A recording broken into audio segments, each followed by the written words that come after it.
Welcome back to Q Live. I'm Chris Walsh for the Q Communications team, and we are here in the wonderful Renaissance Hotel at the Palm Springs Convention Center talking to George Couros. Hey, everyone. Who is tomorrow's keynote. Yep. So this is a preview. Yeah. And your talk starts like at noon or something, right? No, it's early. So actually the keynote starts at 8 a.m. tomorrow. 8 so a.m. They have some awards, I think, that they're giving out ahead of time. So pretty excited to be here. I was here the entire first day, and awesome sessions going on. Lots of really cool ideas being shared, but just the camaraderie between people here is pretty amazing. So I think it's a California thing. It's 10,000 of my closest friends. Absolutely, yeah, it's been amazing. So it's really cool. Well, we're excited to have you here. I'm sure there's people out there that are familiar with your book, maybe follow you on Twitter a little bit, but maybe just for the people who are still getting to know you, tell them a little bit about your background. Yeah, so actually, I'm a trained kindergarten teacher, actually. So that was, my focus was never technology. That's actually our crowd right now. That's watching this show. They are so excited for the keynote tomorrow. So I actually started as trained as a kindergarten teacher. It's actually the only grade I've never taught, to be honest with you. So taught grade 1 to 12, been a vice principal, worked in central office for several years, working with different educators, and now I travel and speak and I write. And it's been really amazing because I get to see all these different perspectives of people and how they embrace change, how they're moving forward, and you can see like in different states there's different focus, but a lot of the same problems. And I think it's part of my work is how do you get people to embrace change. So it's been really amazing to connect with all these people. So obviously one of the messages you're sharing is around innovation and the need for change.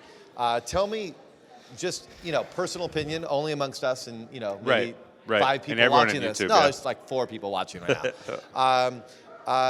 What do you think is one of the biggest challenges we face? Well, I think one of the biggest challenges that we actually have is ourselves. I think a lot of times we look at extraneous things that might impact our schools. There's and the thing is that you have to understand there's never going to be a year where you have an amazing budget that you're like, oh my God, what are we going to do with all this money? No, money solves everything. Right. And you're going to have curriculum for a long time. That's not going to change anytime soon. And so it is kind of looking at how do we create the experiences that we want for our students and for ourselves. And actually one of the concepts that I talk about in the keynote and in my book is the idea of innovating inside of the box. We always tell people to actually think outside the box, but we all work in a box. Yeah. And so how do you take what you have to create something better and not wait for other people to do it for you? So I think that's one of the big messages tomorrow is how we do that and why it's important that we start, releasing the barrier of ourselves in the work that we're doing, because there's so many amazing educators around the world that are doing incredible things in their classrooms. And the reason they are able to do that is because they create those opportunities themselves. They're not getting anything extra that we're not doing. It could be in a private school, public school. It doesn't matter. It's how those educators think and then create opportunities and solve problems themselves that is actually the biggest factor. So inspiring people to take those risks, right. is one thing. And I love that. A lot of people, a lot of my friends, we all do that, right? A lot of times I get asked, but what's that look like? What does that look like? What's that first step look like? If you're a teacher and you want to go out there and do passion-driven education, what does that look like? Well, I was in a session yesterday, and one of the questions that we actually had, and it's the same question I get all the time: when am I going to find the time to do this? And what I always say to people is that you're never going to get any more time. And I always inform, especially when I'm in the United States, that in Canada, we actually have 24 hours in a day as well. Really? That's new. Less light, but still the same time, right? But what when the wall goes up, though? What happens then? I'm not touching that. So the thing is that it's not about adding on. it's about thinking different about what you do. And Totally agree. For an educator, I think where do you start is that you just look at something that is in your curriculum, something that you're doing in your classroom, and asking the question, is there a better way to do this? And then taking that and kind of iterating it and maybe even creating something brand new. Because a lot of people, they're looking at teachers totally transforming their classroom, but that transformation happens from one step, not from like going from one step to the end result. And I think it's just kind of looking at some of the things that we're doing. And I always give this example, like you have students journaling in schools, right? And so kids will have their little notebooks, and they'll actually write in their notebook, and then teacher has 20 or 25 kids in their class, and on a Friday night, the teacher will grab those journals, bring them home, and they'll write to every kid. And the whole notion of the process is the kids become more literate. But if you truly think about it, the teacher is actually becoming the most literate in the process because he or she is writing at a 25-to-1 ratio. Right. So what if you actually have the students, use KidBlog and, something like that, and they write to, they still do the same writing, but then they're asked to comment to 5 or 6 other people. Right. And then they respond to comments, and now you have the kid writing 6 or 7 times, but then they're excited because somebody got a comment, and so they're responding to that comment, which is actually helping them not only to write, but how do you communicate online in an appropriate manner. Right. And so now that one thing they're already doing, I've actually give you an example that is less work for the teacher and deeper learning for the student, is actually getting them to write more and excited about it. And I actually talked about this with a group of teachers, and one of them did it, and they came up to me and they said, this was amazing, but now I have these kids who are going home and they're constantly writing stuff, and I'm getting these notifications at night, and it's just so much stuff, and it's such a pain. And I said, so let's just hold on and look at your problem here. Right. So your issue is you can't get the kids to stop writing. Exactly. When have you had that issue before? And I think that's that's the problems we want to have. Oh, these kids are so interested. Right. They're so excited about school. I'm living with that problem. Right? So let's talk about leadership then, as it relates to that. So how can principals, assistant principals, administrators support their teachers in growth in this area?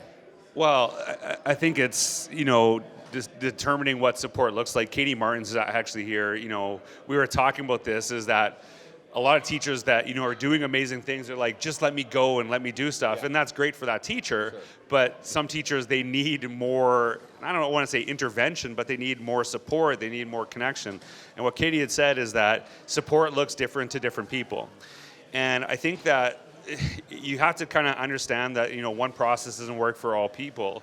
But the other element of it too is when you look at leadership and when you look at how we do professional learning days, how we even organize that day, it's not just what we teach that day, it's how we do it, how we model it.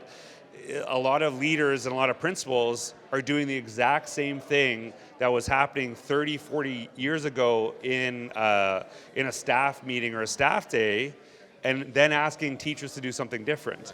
So you have to use every second that you have to model to your staff what you're hoping for to see in the classroom.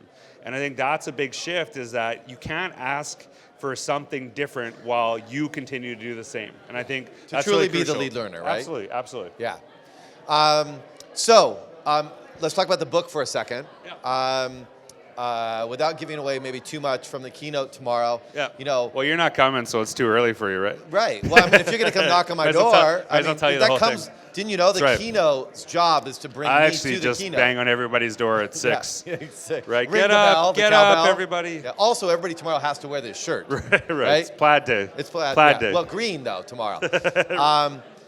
What I was going to say in the book, obviously, you've probably had a lot of people giving you feedback. I mean, that's part of the idea, right? Is getting feedback from the community.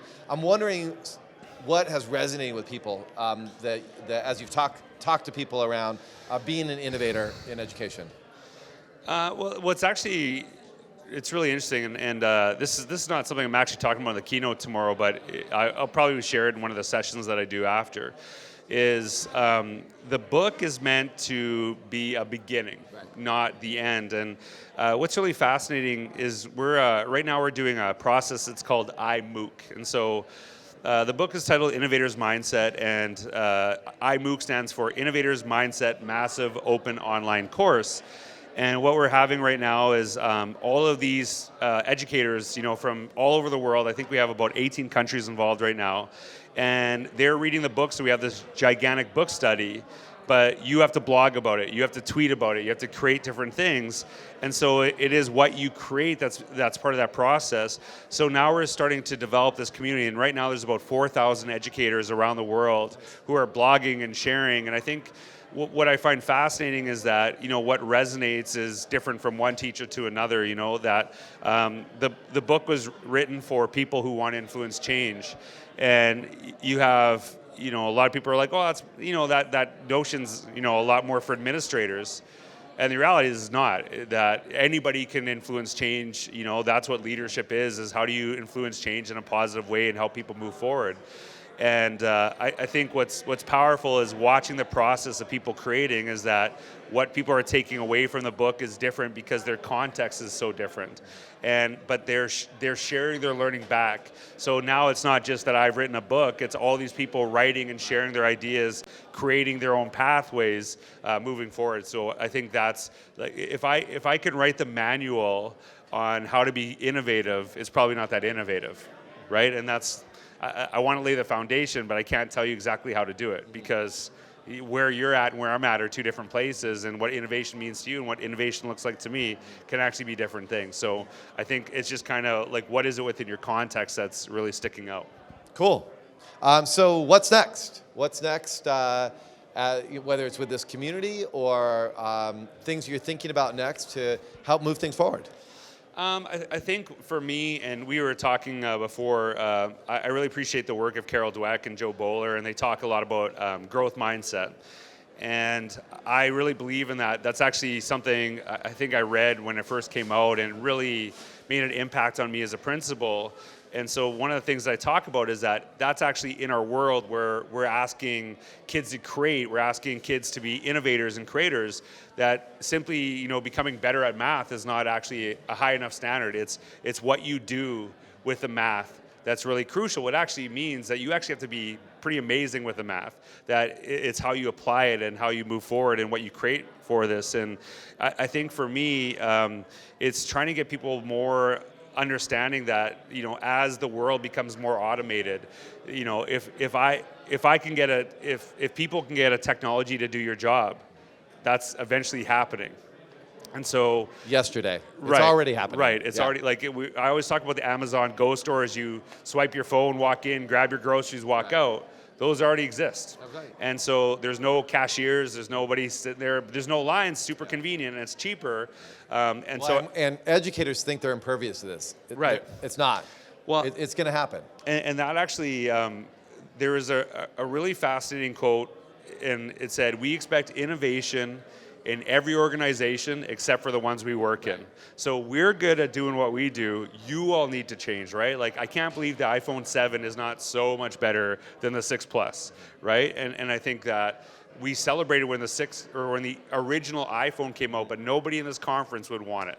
Nobody would want it now, and it was the most amazing thing 10 years ago. So I think for me, as I move forward, it's helping people understand that we have to get our kids creating. It cannot simply be understanding of content and being better at school. And a lot of the things that we're talking about still are actually, how do you get your kids to get better grades? Like, look at the results. It's still like, hey, look at this initiative, it raised test scores.